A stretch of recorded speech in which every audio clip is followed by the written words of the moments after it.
Hi, Stacey. This is such a wonderful thing to be doing together. Yes, it is. And so I'm so excited to share your story because besides being my mom, you are truly a role model in the professional world. You are a change agent. And I didn't even realize it when I was growing up. And that's why I'm excited to share your story and to inspire others who don't always have it easy in the workplace. They can go against gravity and still be successful. So we're going to dive deep into that. Are you ready? I am so ready. Okay. So first question is, you grew up with a mom, my grandmother, in the 50s, who was an incredible businesswoman. Can you share more about who she was and what made her so different at that time? My mother had the best of both worlds. And I say that because she was able to be a mother to 4 girls and at the same time work with my father, who was an accountant also. And we were very fortunate because the office was in the house. So I got to see what my mother was doing in the office all the time. And I actually was able to help her. And one of my favorite stories about my mother is she said to me, "You've got to be productive. You've got to learn. So come into the office whenever you want and watch what I do."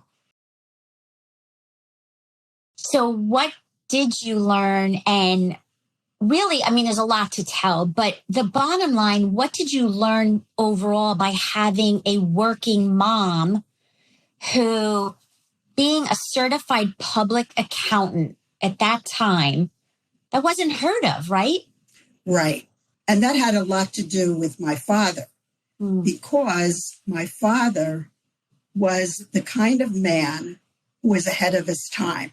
And I say that because he was so supportive of my mother, being able to, in case she, even if she didn't want to be at the time, because she was very happy to be the backbone of the house and not of the business. But then she wanted to become a CPA herself. And in order to do that, she had to go back to school because being a CPA required training. And my father was very supportive in the fact that he said, "You go." She went every night for several years until she was comfortable and took the CPA exam. And he took care of us. And the reason I think this is so beautiful is because it's so important that men be supportive to all the women in their life, their wives, their daughters, their granddaughters. It makes such a difference when you hear someone say, "You can do this, and I'm going to help you and be supportive for you to do it." So all men should do that. Yeah, that's beautiful. And I really believe that. I mean, even for myself, back in the day, I went to get my master's in business, and I couldn't have done it if my husband didn't really support having worked all day and then I went at night and weekends. And I don't know that I could have done it without him really stepping up and helping and encouraging me the way Grandpa did for Grandma. So I love that. And I think it also emphasizes the point that in businesses, how important that men supporting women, there's plenty of room at the top. So your story really emphasizes that. Mm-hmm. Yeah. So let's talk about you. You entered the business world also. You went to college. Talk about that. What you went to college for and what did you end up doing that also wasn't the norm at that time? So I graduated college in the 1960s, and I decided to go into the business world because I loved math. I loved business. I loved people. And I saw that my mother and father were doing nicely and they had a nice life. And I said, I can do this too. So I majored in accounting, graduated from NYU in 1964. And when I graduated, I couldn't get a job. Why? Because I was a woman. They weren't hiring women accountants. Why? Because you're going to get pregnant and you're going to leave and we can't be sure of you. Really? So I was turned down. I was turned down on 2 different jobs that I went on. I was fortunate enough to meet the owner of one of the companies. And I went over to him. I said to myself, if I don't do this now, I'll never know the answer. And I went over to the owner and I said, excuse me, I don't want to bother you, but I really have an important story to tell you. And I told him the story, how I was turned down.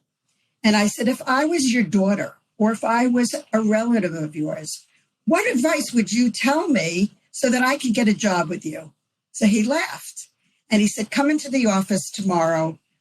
I'll interview you myself. I went in. I said to him, if you give me the job, I promise you, you will be very pleased with the amount of work I can do and how much I know. Just give me the chance. And he said something to me, which is so unbelievable. To this day, I remember he said, you know, we never had a woman work here before. And you're the Jackie Robinson of this company. If you make it, wow, that would be something. And so he gave me the job. And when I left, I think it was 3 years later, there were 3 other women working there. And I felt like I had accomplished so much just in that fact alone. I love that. But what gave you the guts to actually think that you could turn it around? I mean, I don't know. You just have to do it sometimes. If it felt right, I felt like, what's the worst that could happen? All that could happen is he could say no. Well, I already had a no. So it could only turn into a yes. And that's what drove me in so many different ways during the years of my profession. They can always say no, but if you don't ask, you'll never know if they can say yes. I guess that's where I get it from, because I tell my kids all the time, if you don't ask, you don't get. What's the worst that happens? So the light bulb's going off where I got that from. It's a good light bulb. Don't let that light bulb ever go out. Yeah. So fast forward time. I mean, you had a lot of different unique jobs. Obviously, the cool one is finding lost heirs. Yes. Right? I mean, that's unusual. And you've had a lot of really cool stories. But let's fast forward to Wallstreet. What was that like, again, as a woman in a business, in a male-dominated field? Well, going down to Wallstreet was probably the most exhilarating thing I had ever done in my life, because I had friends who worked on the stock exchange, and they said to me, you know, Eileen, why don't you come down and see what it's like down here? Maybe you'd like to do this too. And I was changing careers at that point. I said, sure. So I went down to the American Stock Exchange and watched what was going on there. And I said, wow, this is for me. I didn't know it was for me till I saw it, but I knew it was for me. And so I watched and listened and asked questions and made no bones about the fact that I was going to be a trader on this floor. And I was one of the first women traders on the floor. And it didn't bother me one bit to break the ice of being a woman in this field. I encountered all kinds of situations, men who said to me, you know, you're taking away a man's job. And I said, no, I'm creating my own job. I am not taking away a man's job. And eventually I got a wonderful, the ability to be able to be in a crowd yelling and screaming, because that's what you do when you're a trader. And here I am trading against Merrill Lynch's people. I mean, the people who represent so many of the big corporations. And here's little Eileen, all 4'11" and 3/4, and don't forget the 3/4, trying to make it against these men. And I learned something very interesting. One of my favorite stories is not only that one of the men had to pick me up so that I could see the screens in front of me, but I had to take screaming lessons because they couldn't hear my voice. So I had to learn to talk like this. And that in itself proved to me, I figured it out. I figured out what I needed to do to make it work for me. And it didn't come always easy.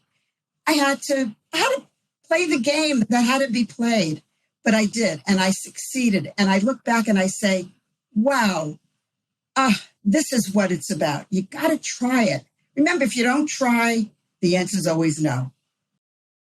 So I have to guess that the fact that you were in a job prior, many jobs prior, where you said there weren't women in that accounting firm and you were going to be the Jackie Robinson and you were going to be the trendsetter, because you got success there, I have to imagine that it gave you the confidence on Wall Street. Yes, it did. And no, it didn't. It's not like you go into it and say, well, I'm going to be a success. No, you have to fight the fear. The fear of, what am I going to do if I don't succeed? Well, you know what? If you don't succeed, you won't know unless you try anyway. So that's one thing. The other thing is you got to figure out how to take that first step. I found that once I made up my mind, I was going to do it. And it didn't come quickly. It took months to make myself comfortable and say, do I know what I need to know to take that first step? And I said, okay. At one point I said, okay. Took the first step, which was actually going down to the exchange and visualizing what I was going to do. And I said, you know what? I'm going to try it.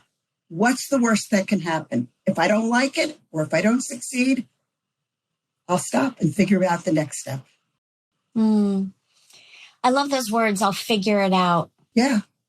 I once had a boss who, when I would go to him and I'd ask for help, I would have tried 5 different solutions first to solve a problem. And I got stuck and he'd say, sorry, go figure it out. And at the time, I really didn't like him.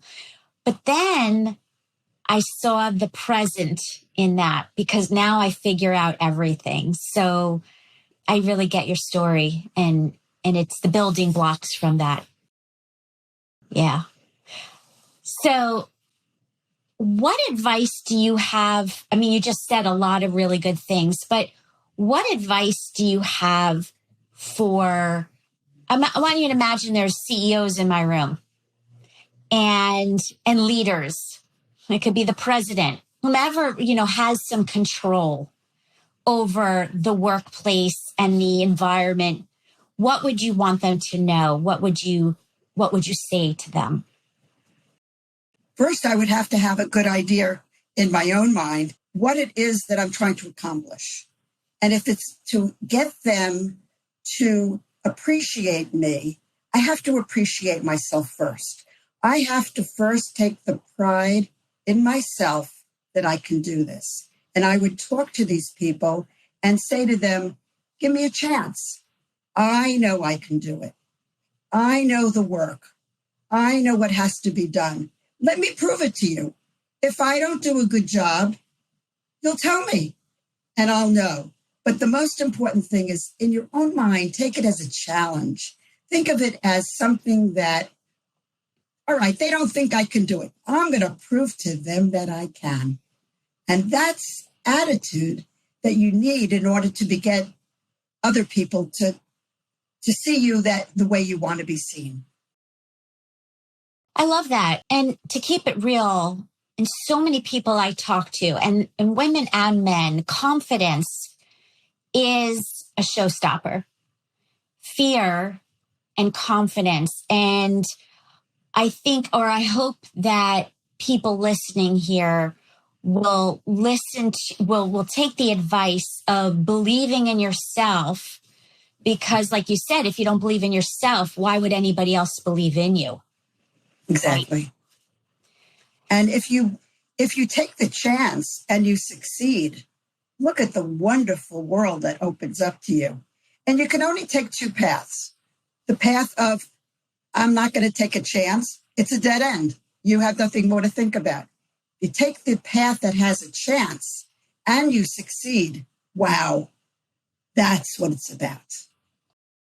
Yeah, agree. So here's my last question for you. Knowing what you know now and all your experiences in the workplace and life, what would you tell your younger self? That what you know now, what would you go back and tell you? I would say you did it right, kid, because I did all those things that I just said that I had done and will continue to do and suggesting for other people to do. I feel basically, not that everything went perfect, because it didn't. You make mistakes along the way, but you learn how to deal with stuff. And I did. I was very good at saying, all right, well, these people know what I need to know. I'm going to go listen to them. And listening and hearing what other people have to say I was always very good at that. So the best thing I could say to my younger self is, congratulations, kiddo. You did it the way you wanted.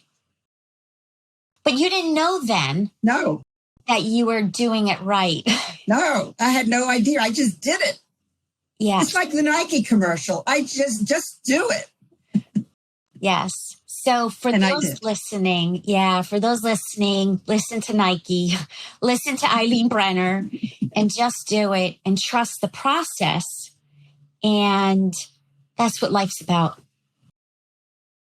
Thank you. Yes. Well, I'm so glad to share your story and inspire others, both men and women, to do it, trust the process, keep it real, go after what you believe in, have the confidence, show up, and make a difference.